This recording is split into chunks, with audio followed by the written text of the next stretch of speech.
Once upon a time there was a mother pig and her 3 piglets. 3 brothers are the same height. Round, pink, with the same funny tails. All summer the pigs played in the green grass, basked in the sun, basked in the puddles. But then autumn came. One day my mother said that it was time for them to think about winter. She asked them to build a big house. The younger brother said that winter is still far away. The middle brother said that he would build his own house when needed. And the older brother decided to build the house himself. The younger and middle brothers did nothing but play their games. It got colder and colder every day. The younger brother decided to build a house out of straw. The middle brother thought it would be very cold in the thatched house in winter.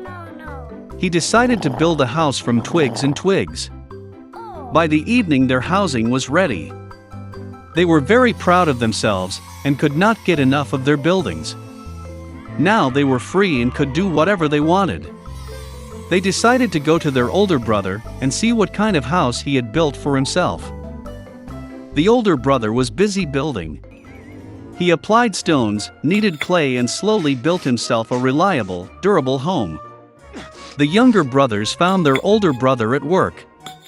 They were very surprised at what kind of fortress he was building. The elder brother calmly continued to work. The younger and middle brothers began to joke and laugh at his house. They were so amused that their screeching echoed far across the lawn. The elder brother asked to be quiet, because the wolf could hear them. The younger and middle brothers were amused even more.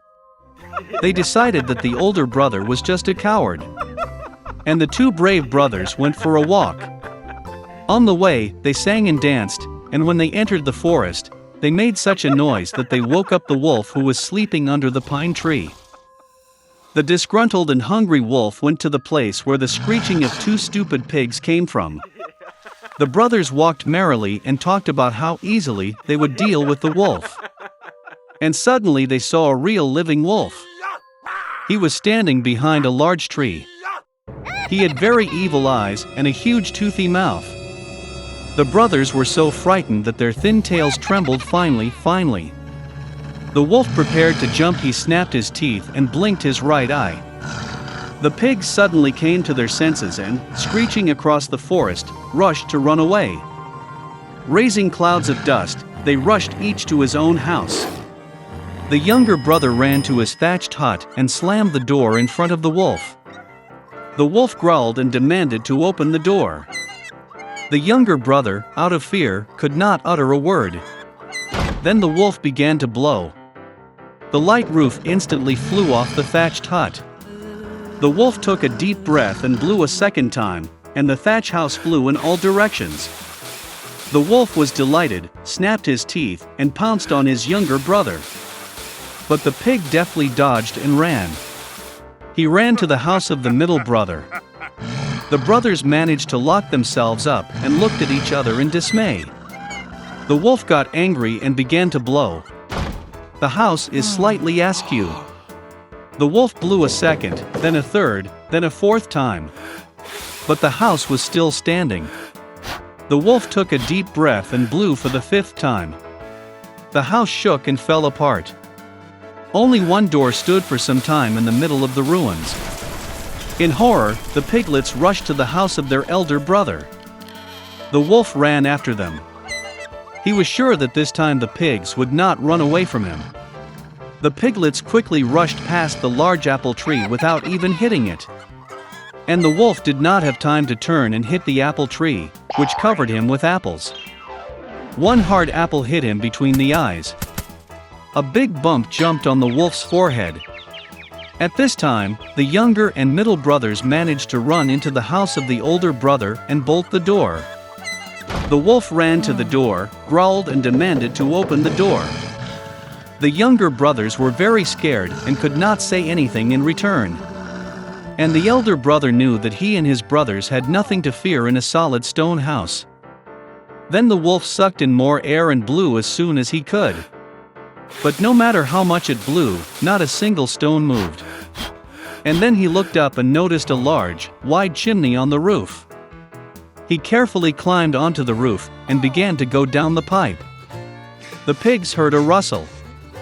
The elder brother immediately guessed what was the matter. He quickly rushed to the cauldron in which water was boiling and tore off the lid.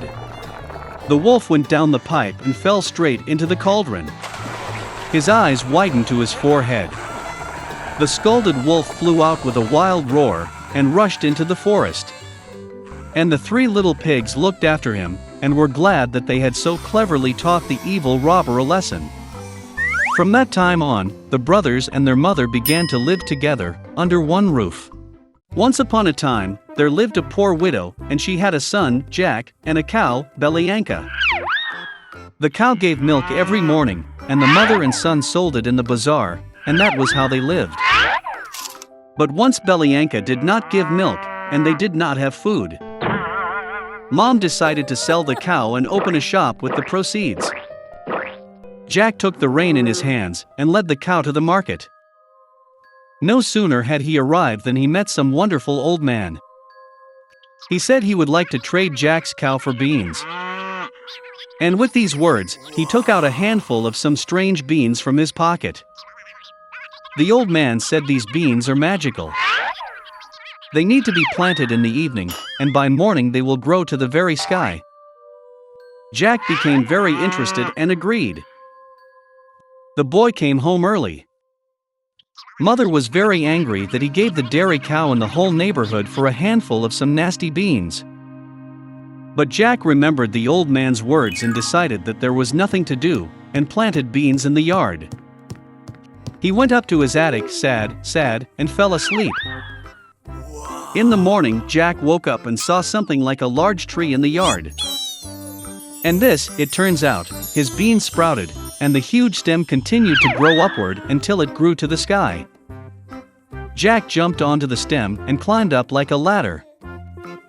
He climbed and climbed and climbed and climbed until, at last, he reached the sky. There he saw a long and wide road that led him to a huge castle. Jack went to his gate and knocked. The gate opened, and a tall woman stood on the threshold.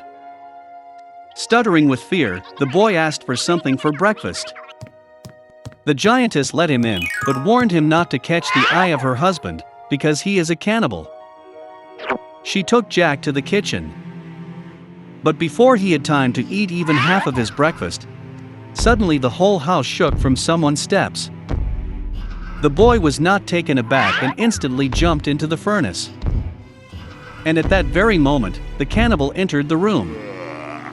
Well, he was as big as a mountain.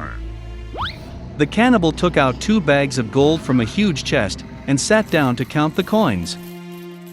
He counted and counted, finally began to nod off and began to snore. Then Jack quietly climbed out of the oven, crept past the cannibal, grabbed 1 bag of gold, and rushed to the beanstalk. He threw the bag down, and he began to go down the stem lower and lower, until, finally, he found himself at his house.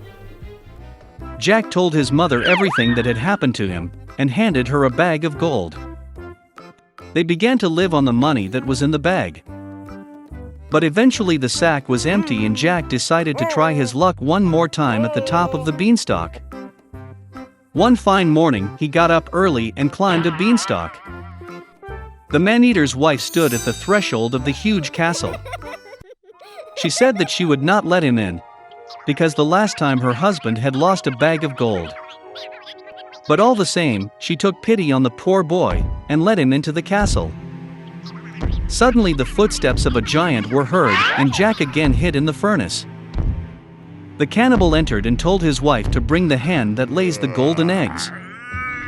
The giantess brought it, and the ogre ordered the chicken to lay. And she laid the golden egg. The pleased giant began nodding and snoring. Then Jack climbed out of the oven, grabbed the golden chicken and rushed to the beanstalk. The boy returned home. He showed his mother a wonderful chicken, and they began to live selling golden eggs. But soon it seemed to Jack that this was not enough. And he again decided to try his luck at the top of the beanstalk. This time the boy climbed into the castle through the window. He jumped into a copper cauldron and hid. the cannibal and his wife entered the room. The giant smelled the boy, and they rushed to look for him in the oven. But he was not there. They searched every nook and cranny, but they didn't think to look into the copper cauldron.